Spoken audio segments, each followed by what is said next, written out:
Assalamualaikum warahmatullahi wabarakatuh. Nama saya Reza Kumala Dewi dari jurusan Pendidikan Bahasa Arab NPM 2001020015. Di sini saya akan mempresentasikan mata kuliah Pendidikan Kewarganegaraan mengenai pengertian demokrasi, model dan corak demokrasi, serta prinsip-prinsip demokrasi. Untuk pengertian demokrasi, demokrasi adalah bentuk pemerintahan di mana warga negaranya memiliki hak setara dalam pengambilan keputusan yang dapat mengubah hidup mereka. Demokrasi mengizinkan warga negaranya berpartisipasi baik secara langsung melalui perwakilan dalam perumusan, pengembangan, dan pembuatan hukum. Model-model demokrasi, yang pertama demokrasi liberal, yang kedua demokrasi terpimpin, yang ketiga demokrasi sosial, yang keempat demokrasi partisipasi, dan yang kelima demokrasi konstitusional. Yang pertama demokrasi liberal, yaitu pemerintahan yang dibatasi oleh undang-undang dalam pemilihan umum bebas yang diselenggarakan dalam waktu yang panjang.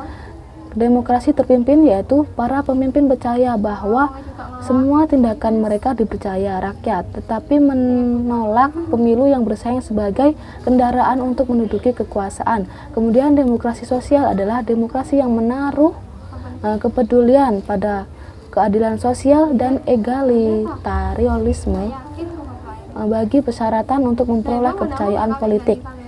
Yang kemudian demokrasi partisipasi adalah yang menekankan hubungan timbal balik antara penguasa dan yang dikuasai. Demokrasi konstitusional yaitu yang menekankan proteksi khusus bagi kelompok-kelompok budaya yang menekankan kerja sama yang erat di antara elit yang mewakili bagian budaya masyarakat umum. Demokrasi, yang pertama, prinsip demokrasi negara berdasarkan konstitusi.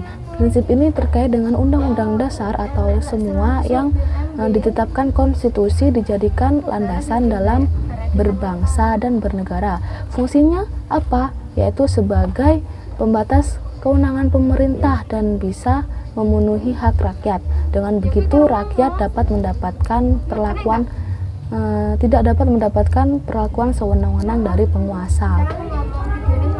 Prinsip yang selanjutnya yaitu peradilan tidak memihak dan bebas. Pemerintah tidak bisa campur tangan dalam peradilan karena sistem pemerintah menganut peradilan bebas. Netralitas sangat diperlukan agar bisa melihat permasalahan dengan tepat dan jernih sehingga hakim mampu bekerja dengan baik dalam menemukan keadilan.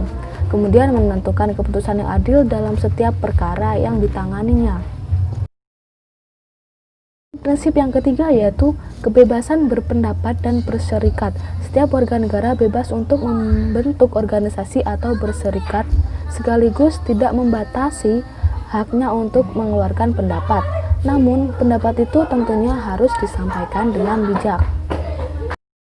Prinsip pergantian pemerintah secara berkala. Agar kekuasaan tidak disalahgunakan, maka perlu adanya pergantian pemerintah dengan berkala, sehingga meminimalisir kemungkinan terjadinya korupsi, kolusi, dan juga nepotisme. Prinsip yang selanjutnya yaitu penegakan hukum dan kedudukan sama setiap rakyat di mata hukum.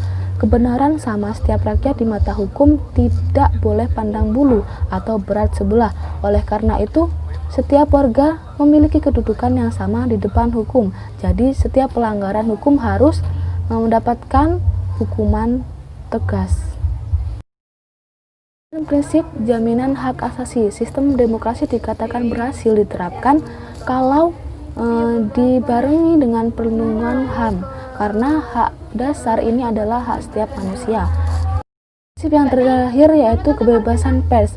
Pers menjadi media penyaluran aspirasi warga negara sehingga bisa memberikan kritik dan saran kepada pemerintah sebagai pemuat kebijakan publik.